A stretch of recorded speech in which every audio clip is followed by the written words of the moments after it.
அல்லாஹ்விற்கு உருவம் இருக்கா இல்லையா, இதை நம்ம எப்படி நம்பிக்கை கொள்ளணும் அப்படிங்கிறத பற்றி இன்னைக்கு வீடியோவில் பார்க்கலாம்.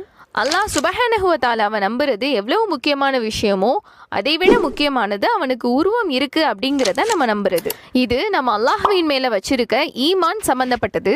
ஒருவேளை அல்லாஹ்விற்கு உருவம் இல்லை அப்படின்னு நினைச்சு நம்ம இதை நம்பிக்கை கொள்ளாம விட்டுட்டோம் அப்படின்னா நம்மளுடைய ஈமான் அடிபட்டு விடும். அல்லாஹ் பாதுகாக்கணும். அல்லாஹ்விற்கு உருவம் இருக்கு அப்படிங்கிறத அல்லாஹ்வே தன்னுடைய திருமறையான திருக்குர்ஆன்ல நிறைய இடங்கள்ல சொல்லி காமிக்கிறான். அதுல ஒரு சில கண்ணிய திருக்குரிய இறைவனின் முகமே நிலைத்திருக்கும்.